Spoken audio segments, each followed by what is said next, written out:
abhayam varada nararubhadaram janatapaharam sharanagata sevaka toshakarim pranamami param janani jagata sharanagata sevaka toshakarim pranamami param janani jagata gunahina sutana paradayutan kripaya yadya samudara mohagatan taraning bhavasagara parakarim pranamami param jananim jagatam taraning bhavasagara parakarim pranamami param jananim jagatam vishayam kusumam pariritya sada chararam bhuluhamrita shanti sudham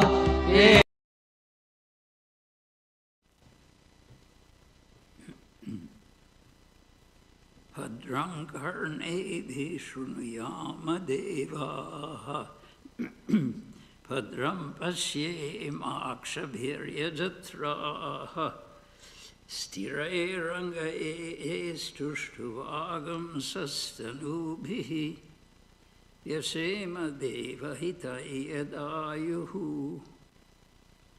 May we hear with our ears what is auspicious. May we see with our eyes what is auspicious. May we enjoy with strong limbs and bodies the life allotted to us.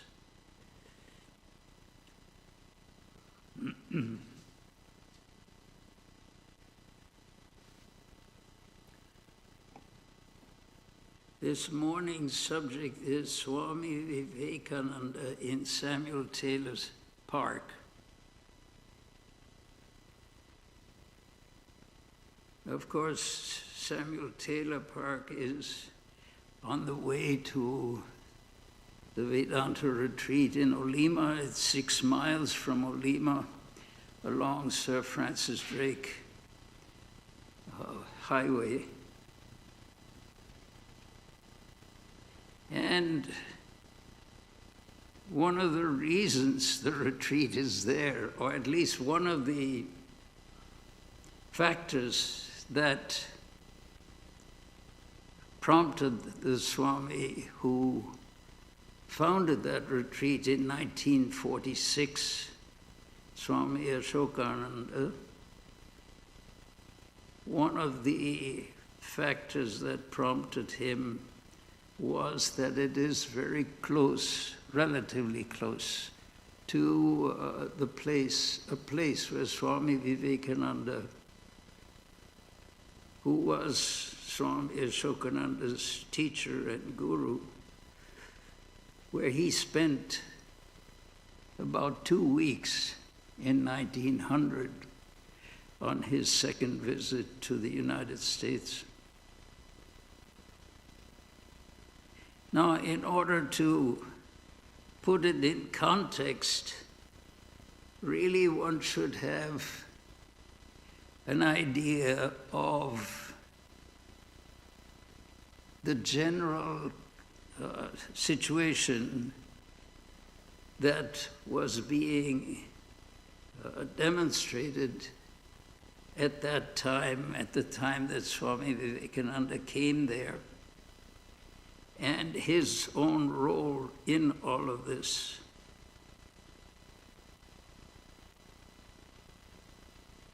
The direct disciples of Sri Ramakrishna, who had at Sri Ramakrishna's urging and instance, joined themselves into a monastic organization under the leadership of Swami Vivekananda, who had been chosen by Sri Ramakrishna, his teacher, to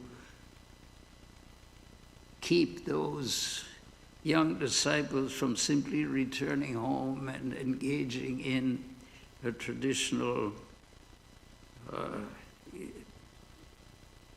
life with jobs and families and so forth. He wanted an organization to be formed, a group of people who would be devoted to improving the lot not only of the immediate disciples of Sri Ramakrishna and their relatives, but who would be able to take his message to the wider community. Swami Vivekananda was appointed by Sri Ramakrishna to lead these other disciples and to organize them or make sure that they did not return. He didn't say organize, he said make sure that these boys do not return home and lead a traditional existence. They're supposed to be the carriers of a message. So Swami Vivekananda, having been chosen like this, he was not given really any further instruction, and he was trying to figure out how was he supposed to carry out this mission that he felt Sri Ramakrishna had given him. And so for some years, that drove him from one part of India to the other. He made a grand tour of the whole nation, from the north all the way down to Kanyakumari at the very southern tip. And it was at that point, after he had gone as a wandering sannyasin, that is, basically begging his food from place to place. On occasion, he would make such a tremendous impression on some of the chief people of certain areas that they would send him by train to the next place that he wanted to go to, but frequently he walked in the traditional way from one point to another, always trying to figure out what was this mission that he had been given by Sri Ramakrishna without any real instruction as to what he was supposed to do. And he went from the north to the south. He went through Rajasthan, Gujarat, down the coast to South India. And he was still wondering what he was supposed to do. Finally, he came to the very southernmost point of India, Kanyakumari, the very unusual place where three oceans meet. Of course, you could say, what's the boundary of an ocean?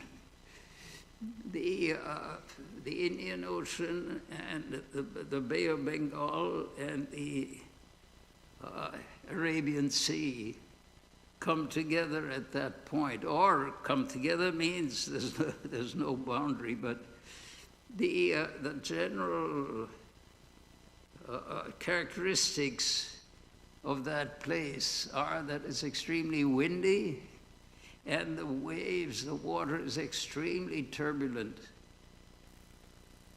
I went to that place once, and the boats that go from the shore to the island, which is really at the very tip of the Indian peninsula, the boats are tremendously heaved by the waves. It's an extremely rough ocean. And I can't imagine it myself, but Swami Vivekananda actually swam from the shore out to an island that is a little bit, maybe 400 yards from the shore or something like that. It's not very far, but the sea is so intensely rough, it's unimaginable that anybody can really swim that. But anyway, he was young in those days and strong, and full of enthusiasm and full of some inner drive that forced him to go to the very bottom, the very tip of the Indian peninsula, so that he was actually separated from India itself by these 400 yards or so of sea. But it was symbolic, and it was enough to enable him to sit in meditation on that rock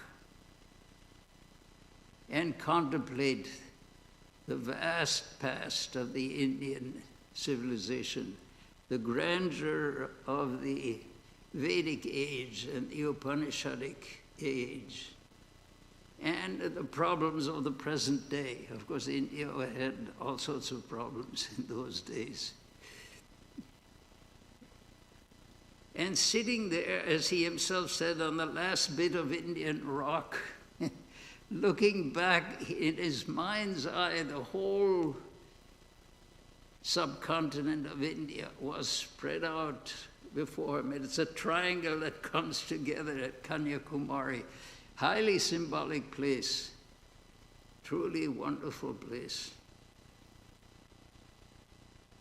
And the greatness of the ancient days came before his eyes mentally.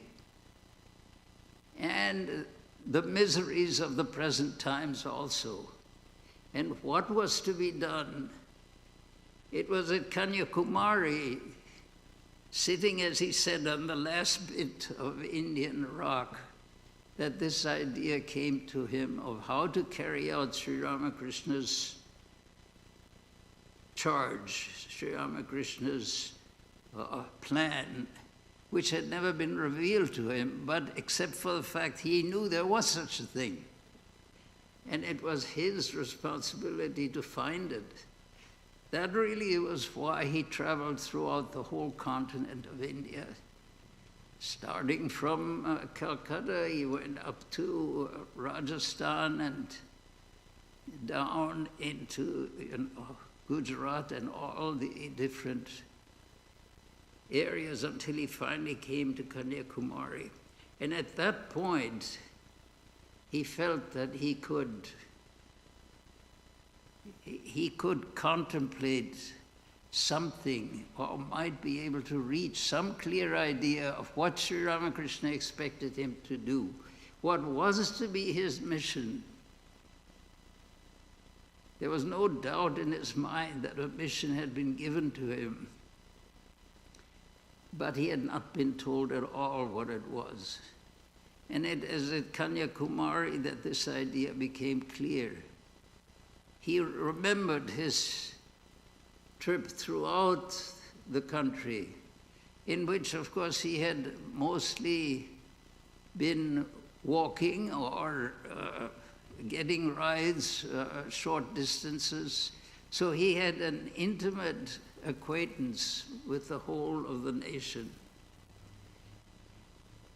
And sitting, as he himself said, on the last bit of Indian rock, looking back symbolically at the whole nation that was stretching before him, he hit upon a plan. As he had wandered through, he had come across many sannyasins, many traveling souls, monks, who had given up the ordinary existence in a grand search for divine inspiration, for the experience of God. And it occurred to him it was that group of people, of all that he had seen throughout his travels in India, it was the group of sannyasins who could try to instill a new, a revised civilization, to solve the problems of the present day. Actually, it was very unusual that he should think that, because these sannyasins had renounced everything, and they went from one temple to another. They would spend the night in a temple and then go on to the next temple, go doing this for year after year. But Swami Vivekananda saw that in that community, those very few but highly devoted people would be able to bring a dawn, a new civilization, a revised civilization, based again on the fundamental spiritual nature that was India's heritage from ancient days. So Kanyakumari is an extremely important place in the history of what became the Ramakrishna mission and what became the modern spiritual renaissance in so many different ways.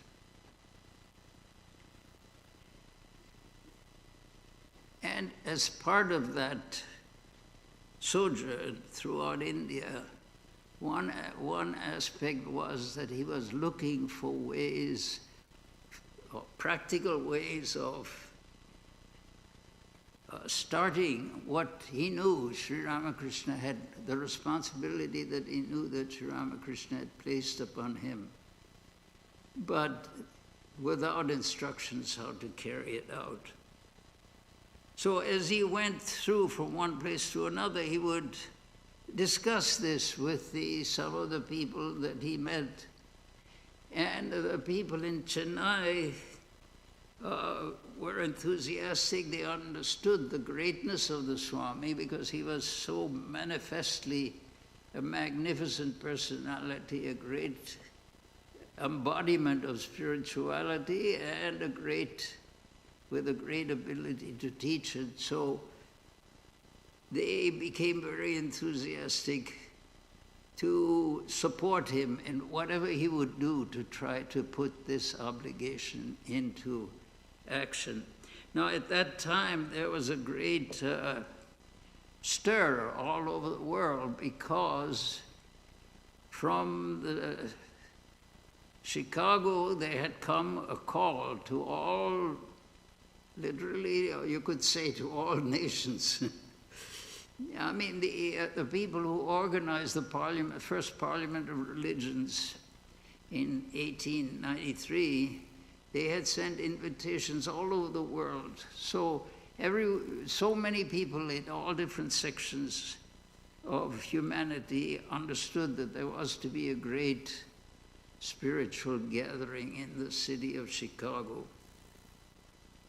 And they felt that Swami Vivekananda would be a true representative of Hindu tradition and could embody the great wisdom of the ancient sages. So they urged him to go to Chicago. Now, for a wandering sannyasin with absolutely nothing in his financially in his possession, they had collected funds in Chennai to send him to the West. And but Swami Vivekananda was greatly troubled, because he felt he needed something of a divine command, something that could be he could understand to be the wish of Sri Ramakrishna, his spiritual teacher who had passed away several years before, that really it was not his own egotistic idea of what he would do this, he would do that, and it was really a divine plan. So he hesitated greatly whether he should follow these enthusiastic admirers of his that were urging him to go to Chicago, represent Hinduism, triumph over everyone. You know, they had grand ideas, and he mistrusted that. They had collected a sum for his passage to the United States. He told them, give this all away. Give it to the poor, give it to the needy. If it is meant that he should go to Chicago, that money would come again. And of course they were tremendously surprised, but they had great faith in him and in his judgment, so they gave that money away. And the Swami himself was highly uncertain as to whether he should give in to these requests of his disciples or not. So he wrote to the one who was the greatest authority in his mind on spiritual matters at that time. Sri Ramakrishna had passed away in 1886. This was now 1892. I think even the end of 1891, perhaps. Anyway, he wrote to Holy Mother and explained to her what the proposal that he should go to the West. And Holy Mother, being the mother of everyone, immediately when she got this letter, she said, how can that be? My son, she considered all of Sri Ramakrishna's children as her own children. How can my son go to a foreign country where he doesn't know anything, he doesn't know anyone, nothing has been prepared? No, it's impossible, he should not go. So she was going to write that, or she didn't actually write herself. She would have someone else write. And but before she actually wrote it or asked that it be written, one night she had a vision. And the vision was of the Dakshineshwar temple and of the steps leading down from the temple, the main grounds of the temple, into the Ganga, into the river, which people go down those steps to bathe in the river.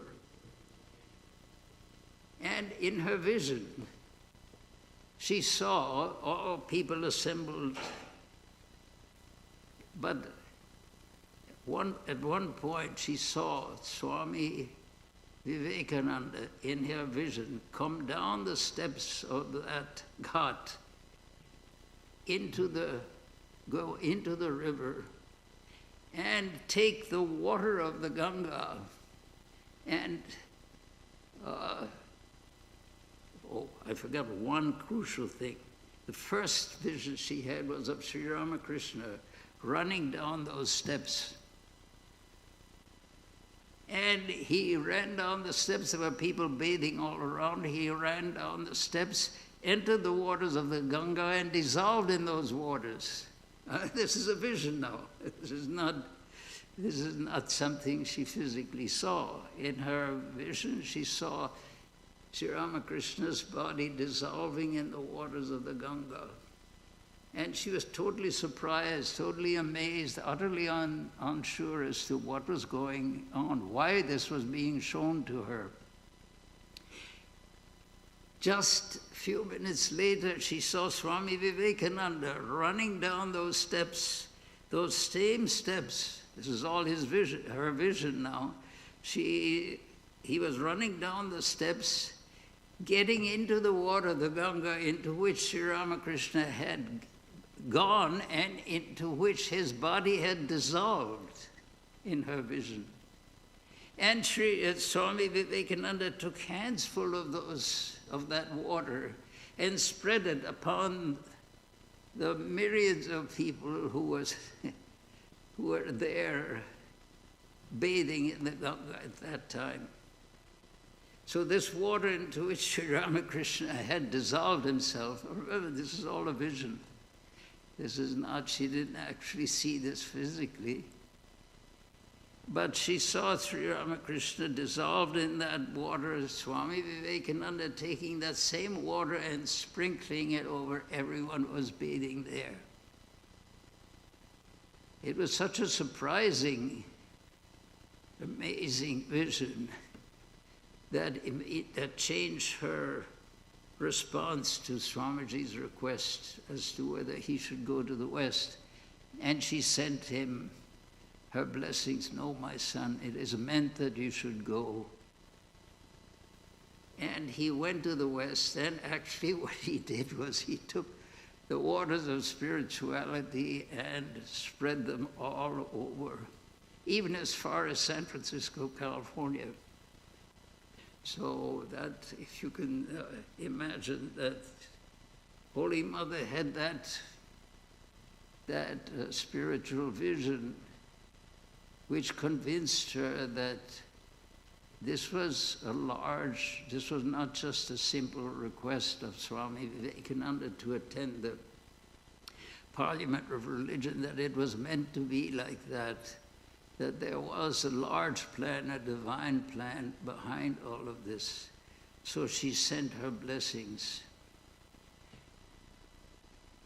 And when Swami Vivekananda came to the West, he always felt Sri Ramakrishna's presence. At one time, something drastic happened, because Swamiji created many enemies as well as a huge number of friends, because he was telling the truth of things, and some people did not like it. They had reasons of their own not to have the truth or the reality of things known. And so they did try to, there are some recorded instances where they tried to do away with Swamiji. There was one in which he was given a cup of coffee, and Sri Ramakrishna appeared to him and said, "Don't drink that coffee, it's poison." So things are not totally simple, things are complicated. And one of the complications was that Swamiji had been given a message, had been given a mission, I should say, but he had not been given a message initially. So he wandered all through India trying to understand, trying to find that fulfillment that he craved and that he felt was placed upon him, the responsibility that was placed upon him, and trying to find out what that was and what to do. Now, at Kanyakumari, he had a vision in which he saw himself looking back at the whole of India. And he felt, the idea came to him that of all the people in India who would be available for trying to remedy the condition of the land, the sannyasins and sannyasinis would be the proper agents for change. They had nothing to gain. They wanted to gain nothing. They had renounced everything in their search for God.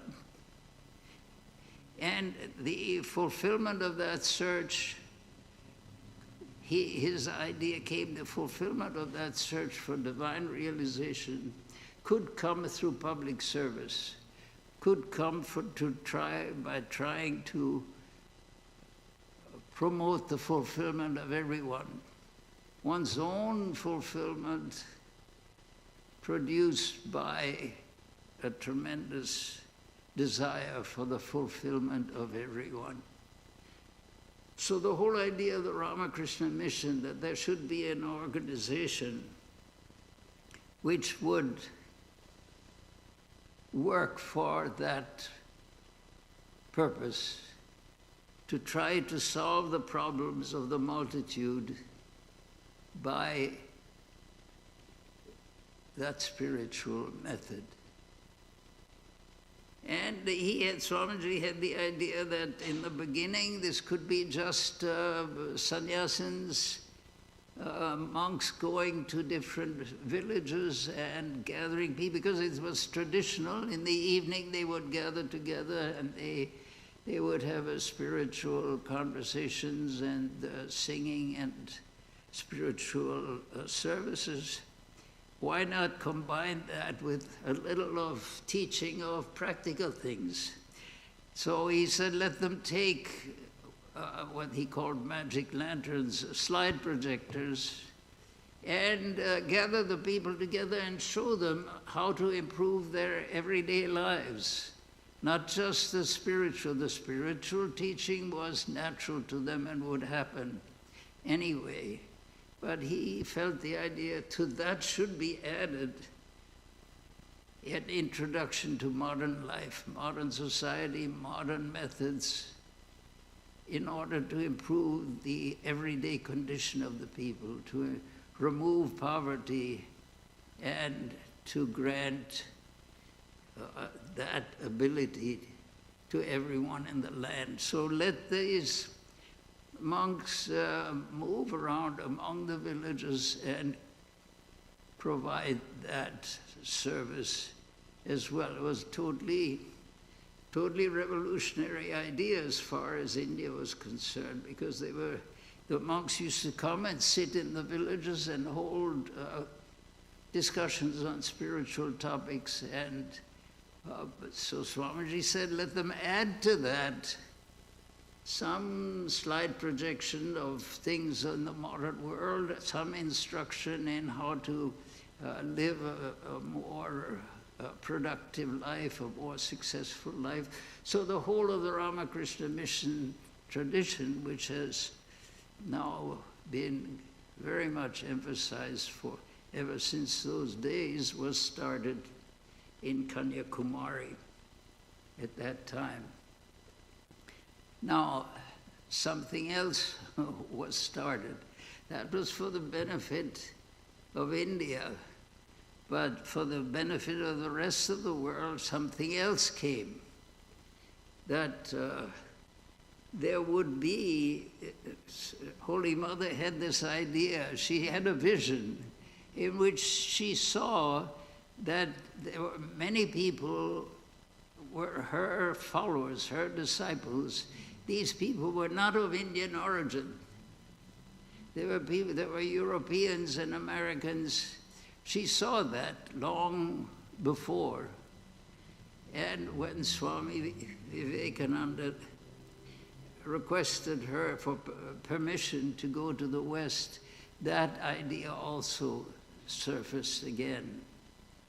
So it was a truly remarkable set of events. Now, the point is, how does this all lead to Samuel Taylor State Park, or in Marin County along Sir Francis Drake Highway, approximately 6 miles from the coast, from Highway 1.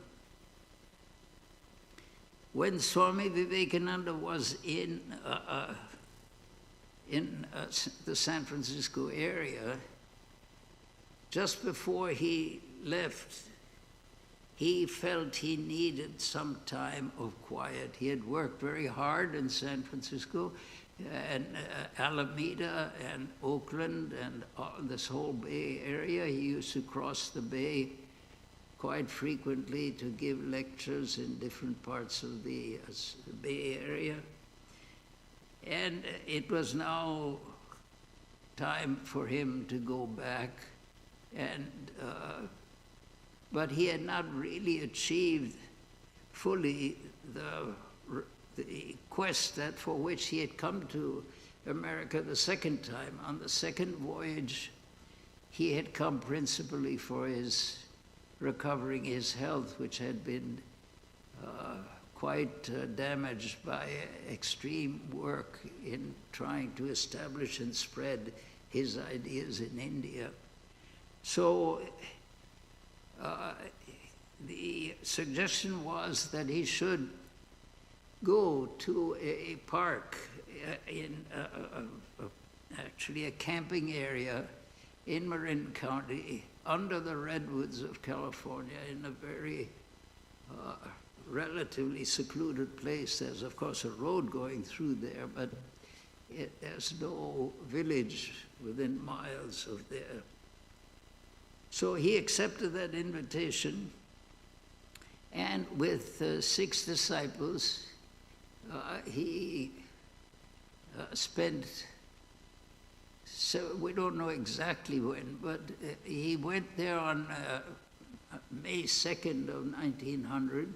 The exact day he left is not fully known, but it was about 2 weeks he spent in that place.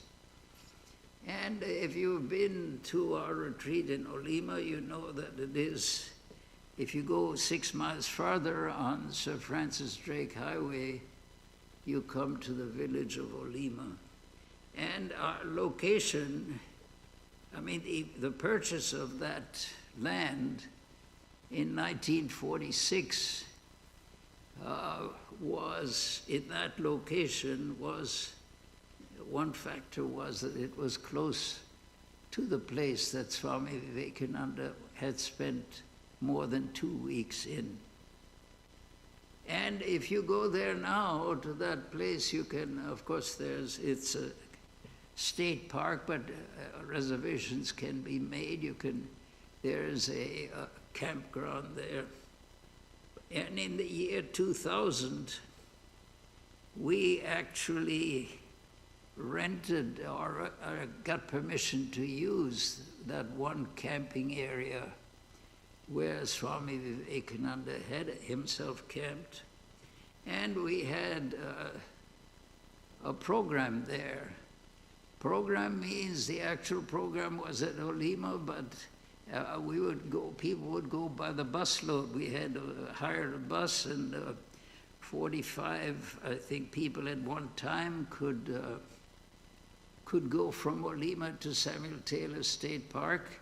And one of our Swamis, Swami Sahajananda, who has passed away since then, he would give a very impressive demonstration of, showing the different places, because we know quite well where Swami Vivekananda camped and also what they did, because one of the ladies who was in that party, Ida Ansel, told Swami Ashokananda, took him actually to that place and showed him where everything was. In this area, there was a cooking area, and then there were tables for where meals were taken, and then there were places where they washed. There's a creek that flows right through there, Paper Mill Creek. So all of these, the exact nature of the exact places where all these things happened were shown. And so in Marie-Louise Burke's volume 6 of Swami Vivekananda in the West, you have a drawing of actually where everything was, and it can be visited today. And it's at one end there's a redwood grove, huge trees, in which they established a meditation area. There is still today a campfire, not campfire, actually a stove area where cooking can be done. And the places, as I said, we rented that place from the California State Parks in 2000, and so had our program there at that time. Now, the importance of that is that there are very few places in this world where one knows that a knower of Brahman of tremendous inspirational quality has actually spent time. And those are always holy places. There are, of course, churches, especially in Europe, where great saints have spent time and have perhaps even miracles have occurred or something like that. Anyway, for us, that Samuel Taylor State Park has that quality because Swami Vivekananda spent over 2 weeks there. For a knower of Brahman who sees the reality, who sees God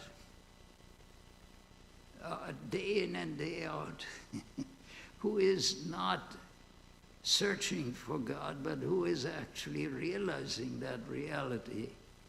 There are very few places in this universe where one can definitely go to such a place and say, yes, such a thing has happened here, and be ourselves inspired by it.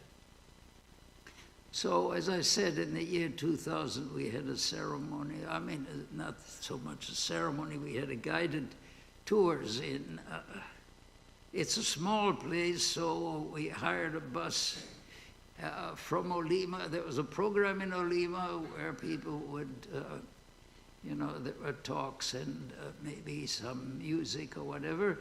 And in groups of 45, they went by bus 6 miles to Camp Taylor. And there was a program there with Swami Sajananda showing them the places where the campers had met. And then that group went back, another group came like that. The point is, we have very few genuine holy places. And this is really one of them, our places. Thank you.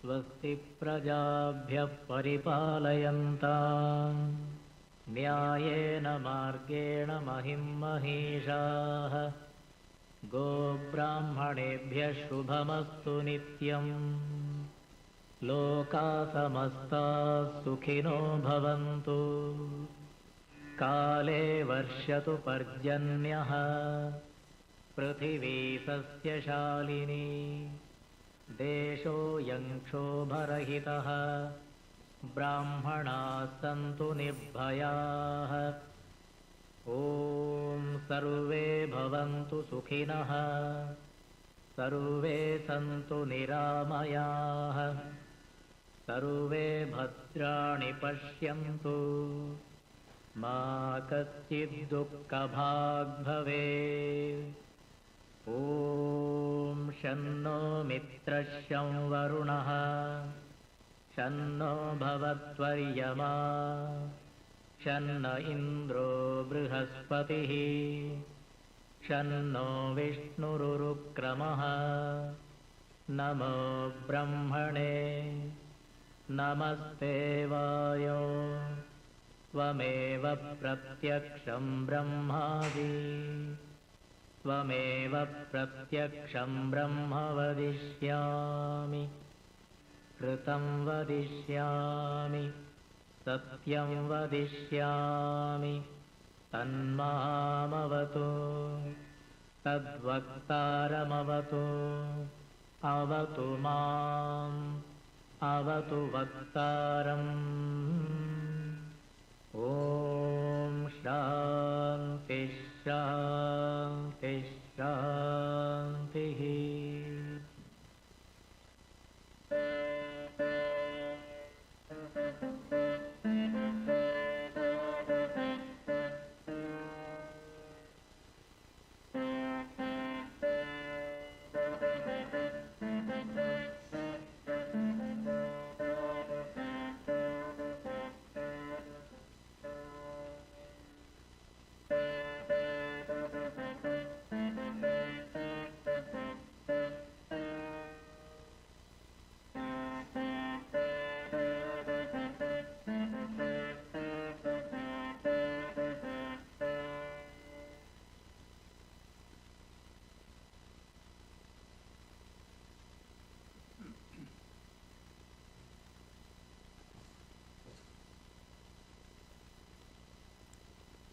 The subject next Sunday is contemplating on Sri Ramakrishna.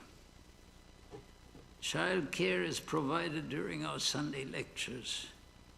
On Sunday evenings, Swami Vedananda holds an online class at 6 p.m.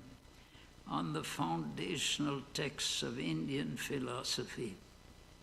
The Zoom and YouTube links are available on our website's homepage, as well as in the monthly email bulletin. On Wednesday evenings, we have Vespers with meditation at 7:30 p.m. in this auditorium. On Friday evenings, Swami Vedananda holds a scripture class at the Old Temple at 7:30 p.m.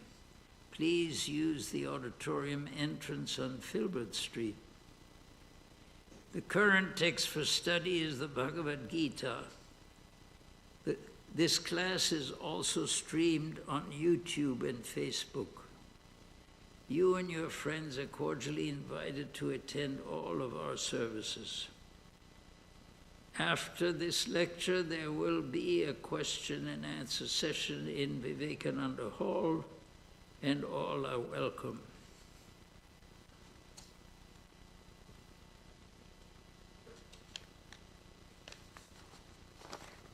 Lingamano Bhavarogaharam Pranamami Riksham Shanti, Prithivi Shanti, Apo Shanti, Roshadaya Shanti, Vanaspataya Shanti, Vishwe Deva Shanti, Brahma Shanti, Sarvam Shanti, Shantireva Shanti, Sama Shantiredhi, Om Shanti, Shanti, Shanti. Om, peace is in heaven, peace is in the sky, on the earth and in the waters. The herbs, the plants, and the trees are full of peace. The gods are peaceful. Everything is pervaded by peace. May that infinite, universal peace enter our soul and being. Om, peace, peace, peace be unto us all.